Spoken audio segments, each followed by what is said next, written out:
Feeling is the Secret by Neville Goddard. This book is concerned with the art of realizing your desire.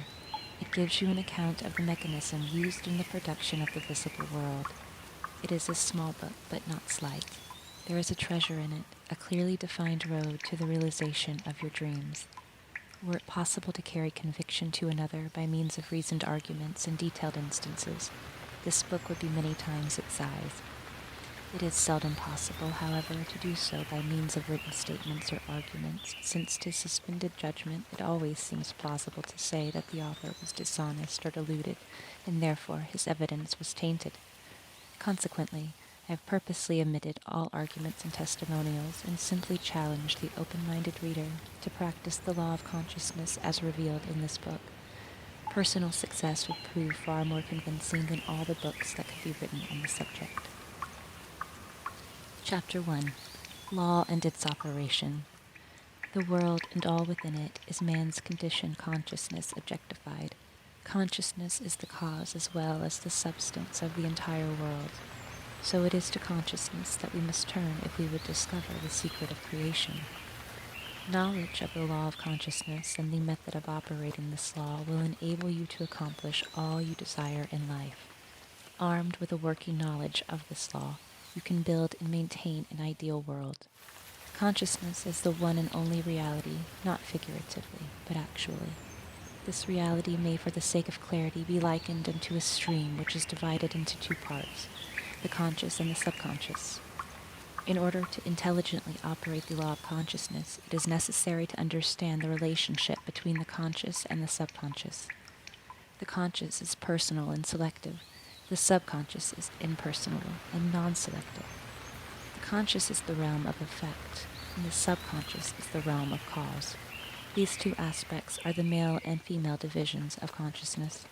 The conscious is male, and the subconscious is female. The conscious generates ideas and impresses these ideas on the subconscious. The subconscious receives ideas and gives form and expression to them. By this law, first conceiving an idea and then impressing the idea conceived on the subconscious, all things evolve out of consciousness. And without this sequence, there is not anything made that is made. The conscious impresses the subconscious, while the subconscious expresses all that is impressed upon it. The subconscious does not originate ideas, but accepts as true those which the conscious mind feels to be true, and, in a way known only to itself, objectifies the accepted ideas. Therefore, through his power to imagine and feel, and his freedom to choose the idea he will entertain, man has control over creation. Control of the subconscious is accomplished through control of your ideas and feelings. The mechanism of creation is hidden in the very depth of the subconscious, the female aspect, or womb of creation. The subconscious transcends reason and is independent of induction. It contemplates a feeling as a fact existing within itself, and on this assumption proceeds to give expression to it. The creative process begins with an idea, and its cycle runs its course as a feeling and ends in a volition to act. Ideas are impressed on the subconscious through the medium of feeling. No idea can be impressed on the subconscious until it is felt, but once felt, be it good, bad, or indifferent, it must be expressed. Feeling is the one and only medium through which ideas are conveyed to the subconscious. Therefore, the man who does not control his feeling may easily impress the subconscious with undesirable states. By control of feeling is not meant restraint or suppression of your feeling, but rather the disciplining of self to imagine and entertain only such feeling as contributes to your happiness. Control of your feeling is all important to be a full and happy life. Never entertain an undesirable feeling, nor think sympathetically about wrong in any shape or form. Do not dwell on the imperfection of yourself or others. To do so is to impress the subconscious with these limitations. What you do not want done unto you, do not feel that it is done unto you or another. This is the whole law of a full and happy life. Everything else is commentary. Every feeling makes a subconscious impression and, unless it is counteracted by a more powerful feeling of an opposite nature, must be expressed. The dominant of two feelings is the one expressed. I am healthy is a stronger feeling than I will be healthy. To feel I will be is to confess I am not. I am is stronger than I am not. What you feel you are always dominates what you feel you would like to be. Therefore, to be realized, the wish must be felt as a state that it is rather than a state that is not. Sensation precedes manifestation and is the foundation upon which all manifestation rests. Be careful of your moods and feelings, for there is an unbroken connection between your feelings and your visible world. Your body is an emotional filter and bears the unmistakable marks of your prevalent emotions. Emotional disturbances, especially suppressed emotions, are the causes of all disease. To feel intensely about a wrong without voicing or expressing that feeling is the beginning of disease, dis-ease, in both body and environment. Do not entertain the feeling of regret or failure, for frustration or detachment from your objective results in disease. Think feelingly only of the state you desire to realize. Feeling the reality of the state sought and living and acting on that conviction is the way of all seeming miracles. All changes of expression are brought about through a change of feeling. A change of feeling is a change of density. All creation occurs in the domain of the subconscious. What you must acquire, then, is a reflective control of the operation of the subconscious. That is, control your ideas and feelings. Chance or accident is not responsible for the things that happen to you, nor is predestined fate the author of your fortune or misfortune. Your subconscious impressions determine the conditions of your world. The subconscious is not selective, it is impersonable and no respecter of persons. The subconscious is not concerned with the truth or falsity of your feeling. It always accepts as true that which you feel to be true. Feeling is the assent of the subconscious to the truth of that which is declared to be true. Because of this quality of the subconscious, there is nothing impossible to man. Whatever the mind of man can conceive and feel as true, the subconscious can and must objectify. Your feelings create the pattern from which your world is fashioned, and a change of feeling is a change of pattern.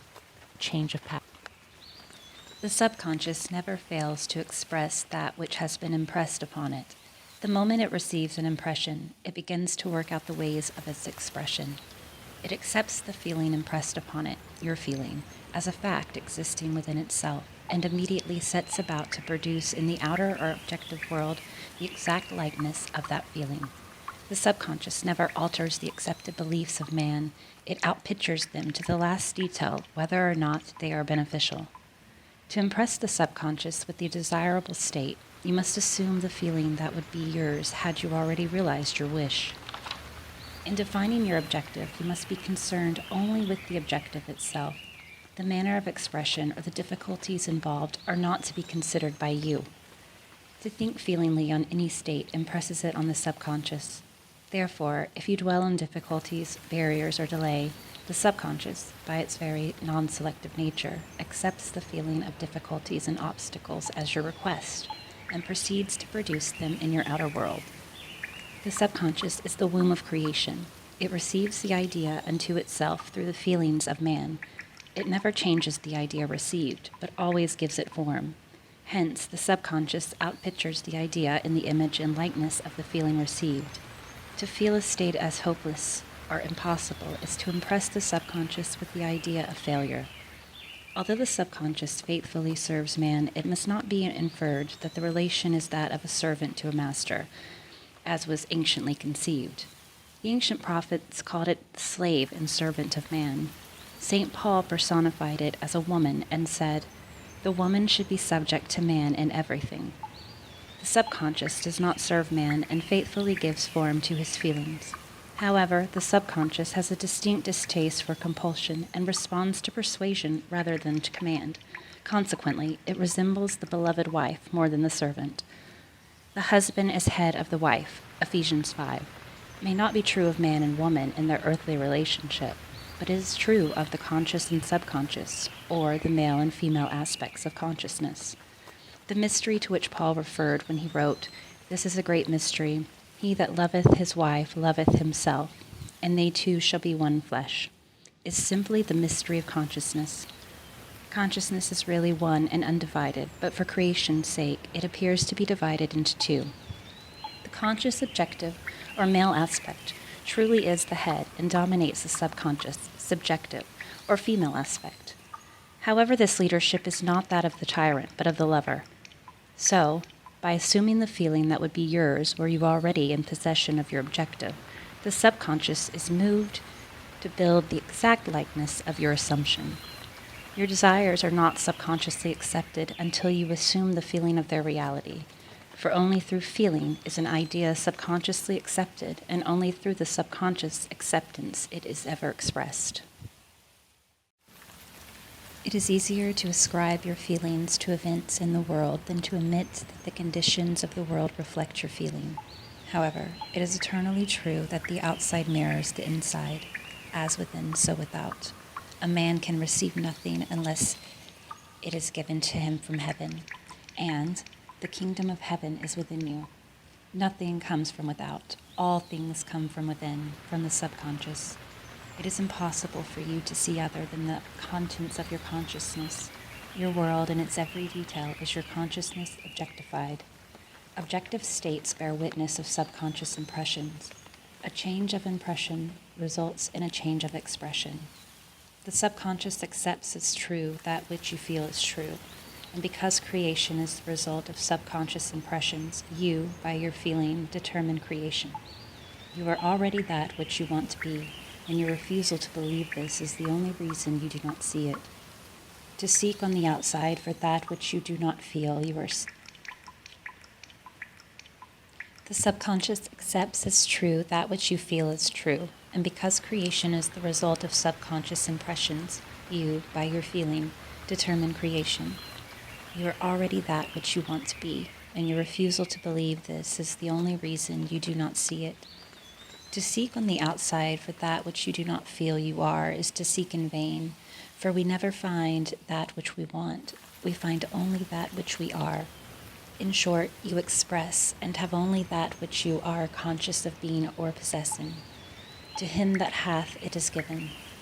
Denying the evidence of the senses and appropriating the feeling of the wish fulfilled is the way to the realization of your desire. Mastery of self-control of your thoughts and feelings is your highest achievement. However, until perfect self-control is attained, so that, in spite of appearances, you feel all that you want to feel, use sleep and prayer to aid you in realizing your desired states. These are the two gateways into the subconscious. Chapter 2. Sleep. Sleep, the life that occupies 1/3 of our stay on earth, is the natural door into the subconscious. So it is with sleep that we are now concerned. The conscious 2/3 of our life on earth is measured by the degree of attention we give sleep.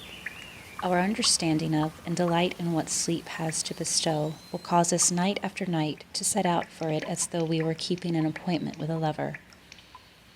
In a dream, in a vision of the night, when deep sleep falleth upon men, in slumbering upon the bed, then he openeth the ears of men and sealeth their instruction. Job 33. It is in sleep and in prayer, a state akin to sleep, that man enters the subconscious to make his impressions and receive his instructions. In these states, the conscious and subconscious are creatively joined. The male and female become one flesh. Sleep is the time when the male or conscious mind turns from the world of sense to seek its lover or subconscious self. The subconscious, unlike the woman of the world who marries her husband to change him, has no desire to change the conscious, waking state, but loves it as it is and faithfully reproduces its likeness in the outer world of form. The conditions and events of your life are your children formed from the molds of your subconscious impressions in sleep. They are made in the image and likeness of your innermost feeling that they may reveal you to yourself. As in heaven, so on earth. As in the subconscious, so on earth. Whatever you have in consciousness as you go to sleep is the measure of your expression in the waking 2/3 of your life on earth. Nothing stops you from realizing your objective save your failure to feel that you are already that which you wish to be, or that you are already in possession of the thing sought. Your subconscious gives form to your desires only when you feel your wish fulfilled. The unconsciousness of sleep is the normal state of the subconscious. Because all things come from within yourself, and your conception of yourself determines that which comes, you should always feel the wish fulfilled before you drop off to sleep. You never draw out of the deep of yourself that which you want. You always draw that which you are, and you are that which you feel yourself to be, as well as that which you feel is true of others. To be realized, then, the wish must be resolved into the feeling of being or having or witnessing the state sought. This is accomplished by assuming the feeling of wish fulfilled. The feeling which comes in response to the question, how would I feel if my wish were realized, is the feeling which should monopolize and immobilize your attention as you relax into sleep. You must be in the consciousness of being or having that which you want to be or to have before you drop off to sleep. Once asleep, man has no freedom of choice. His entire slumber is dominated by his last waking concept of self. It follows, therefore, that he should always assume the feeling of accomplishment and satisfaction before he retires in sleep. Come before me with singing and thanksgiving. Enter into his gates with thanksgiving and into his courts with praise. Your mood prior to sleep defines your state of consciousness as you enter into the presence of your everlasting lover, the subconscious. She sees you exactly as you feel yourself to be. If, as you prepare for sleep, you assume and maintain the consciousness of success by feeling, I am successful, you must be successful. Lie flat on your back with your head on a level with your body. Feel as you would were you in possession of your wish, and quietly relax into the unconsciousness. He that keepeth Israel shall neither slumber nor sleep. Nevertheless, he giveth his beloved sleep. The subconscious never sleeps. Sleep is the door through which the conscious waking mind passes to be creatively joined to the subconscious. Sleep conceals the creative act while the objective world reveals it. In sleep, man impresses the subconscious with his conception of himself. What more beautiful description of this romance of the conscious and subconscious is there than that told in the Song of Solomon? By night on my bed I sought him whom my soul loveth. I found him whom my soul loveth. I held him, and I not let him go, until I had brought him into my mother's house, and into the chamber of her that conceived me. Preparing to sleep, you will feel yourself in the state of the answered wish, and then relax into unconsciousness. Your realized wish is he whom you seek. By night, on your bed, you seek the feeling of the wish fulfilled, that you may take it with you into the chamber of her that conceived you, into sleep with the subconscious which gave you form, that this wish also may be given expression. This is the way to discover and conduct your wishes into the subconscious. Feel yourself in the state of the realized wish and quietly drop off to sleep. Night after night, you should assume the feeling of being, having, and witnessing that which you seek to be, possess, and see manifested. Never go to sleep feeling discouraged or dissatisfied. Never sleep in the consciousness of failure.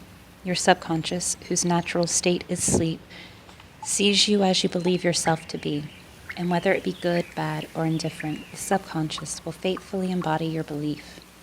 As you feel so, do you impress her, and she, the perfect lover, gives form to these impressions and outpictures them as the children of her beloved. Thou art all fair, my love. There is no spot in thee, is the attitude of mind to adopt before dropping off to sleep. Disregard appearances and feel that things are as you wish them to be, for he calleth things that are not seen as though they were, and the unseen becomes seen. To assume the feeling of satisfaction is to call conditions into being which will mirror satisfaction. Signs follow, they do not precede.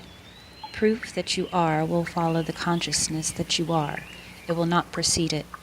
You are an eternal dreamer, dreaming non-eternal dreams. Your dreams take form as you assume the feeling of their reality. Do not limit yourself to the past.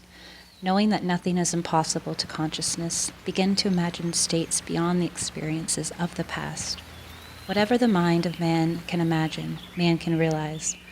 All objective, visible states were first subjective, invisible states, and you called them into visible by assuming the feeling of their reality. The creative process is first imagining and then believing the state imagined.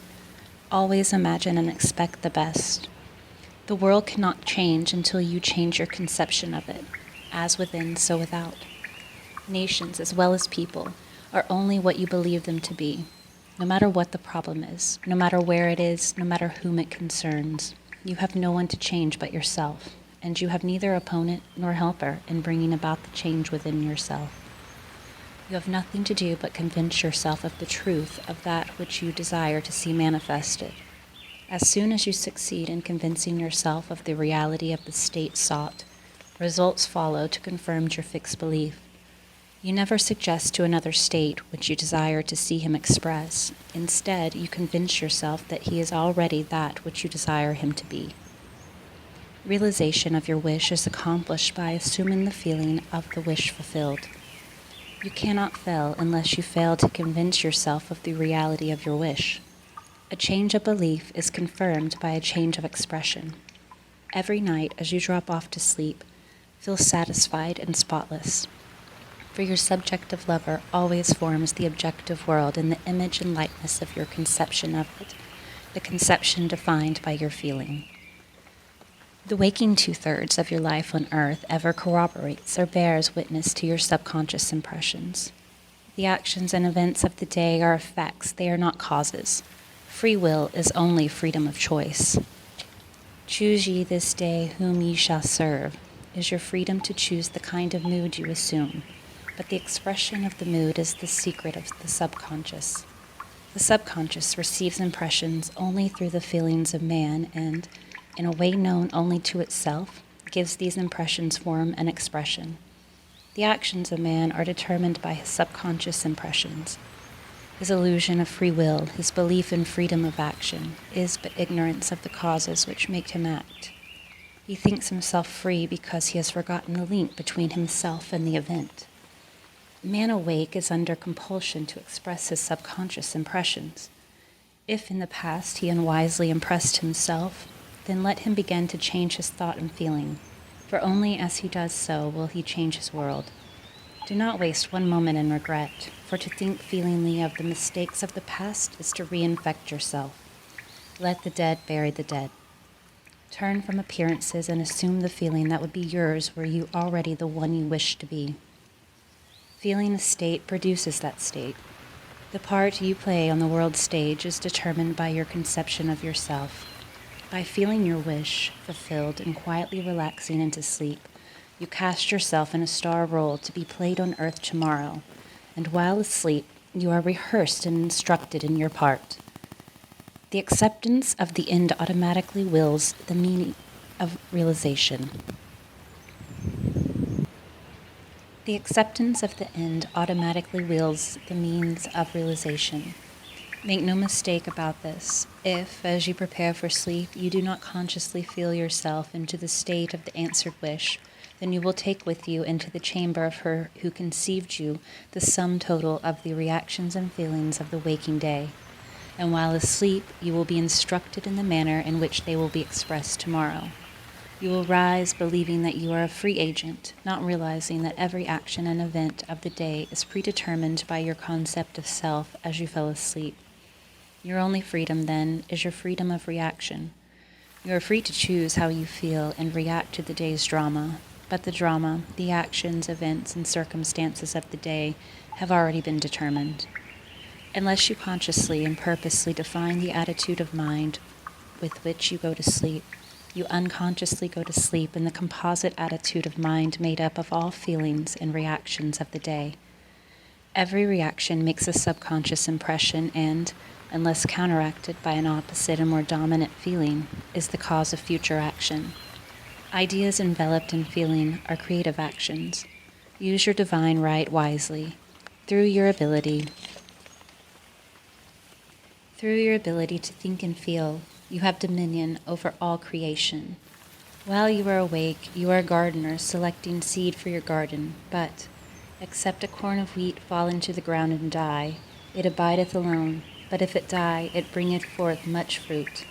Your conception of yourself as you fall asleep is the seed you drop into the ground of the subconscious. Dropping off to sleep, feeling satisfied and happy, compels conditions and events to appear in your world which confirm these attitudes of mind.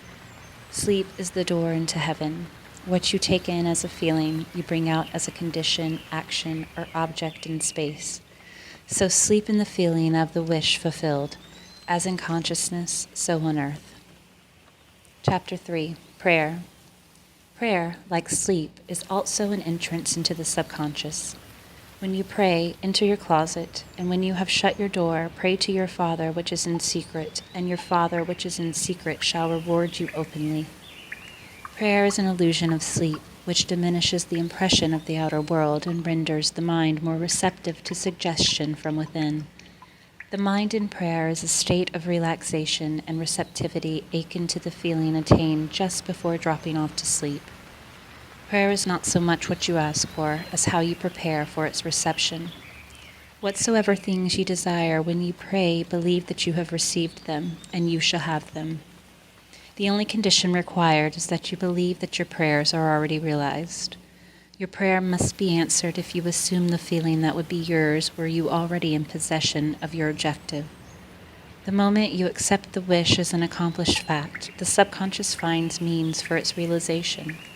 To pray successfully, then, you must yield to the wish, that is, feel the wish fulfilled. The perfectly disciplined man is always in tune with the wish as an accomplished fact.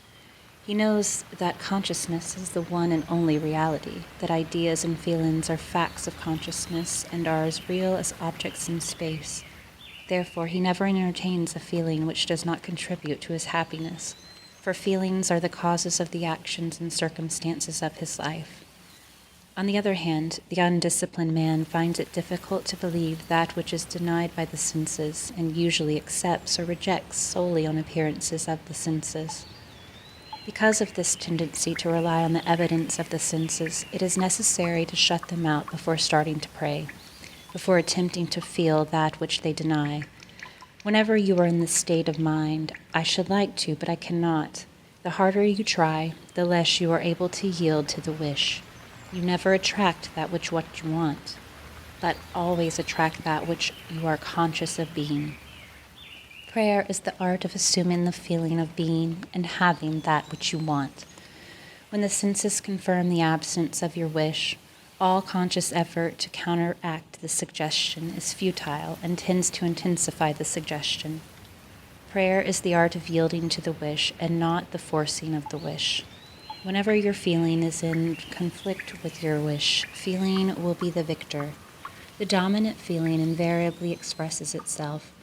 Prayer must be without effort in attempting to fix an attitude of mind which is denied by the senses. Effort is fatal.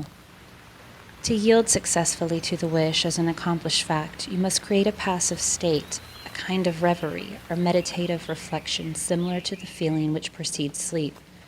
In such a relaxed state, the mind is turned from the objective world and easily senses the reality of a subjective state. It is a state in which you are conscious and quite able to move or open your eyes, but have no desire to do so. An easy way to create this passive state is to relax in a comfortable chair or on a bed. If on a bed, lie flat on your back with your head on a level with your body. Close the eyes and imagine that you are sleepy. Feel, I am sleepy, so very sleepy. In a little while, a faraway feeling, accompanied by a general lassitude and loss of all desire to move, envelops you. You feel a pleasant, comfortable rest, and not inclined to alter your position, although under other circumstances you would not be at all comfortable. When this passive state is reached, imagine that you have realized your wish, not how it was realized, but simply the wish fulfilled. Imagine in picture form what you desire to achieve in life. Then, feel yourself as having already achieved it. Thoughts produce tiny little speech movements, which may be heard in the passive state of prayer as pronouncements from without. However, this degree of passivity is not essential to the realization of your prayers. All that is necessary is to create a passive state and feel the wish fulfilled. All you can possibly need or desire is already yours. You need no helper to give it to you. It is yours now. Call your desires into being by imagining and feeling your wish fulfilled. As the end is accepted, you become totally indifferent as to possible failure, for acceptance of the end wills the means to that end. When you emerge from the moment of prayer, it is as though you were shown the happy and successful end of a play, although you were not shown how that end was achieved. However, having witnessed the end, regardless of the anticlimactic sequence, you remain calm and secure in the knowledge that the end has been perfectly defined.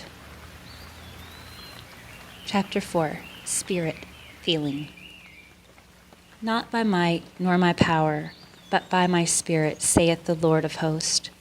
Get into the spirit of the state desired by assuming the feeling that would be yours were you already the one you want to be.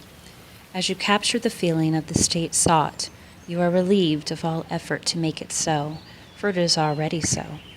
There is a definite feeling associated with every idea in the mind of man.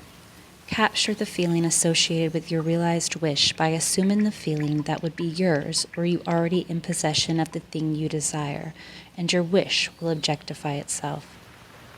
Faith is feeling. According to your faith, be it unto you. You never attract that which you want, but always that which you are. As a man is, so does he see. To him that hath it shall be given, and to him that hath not it shall be taken away.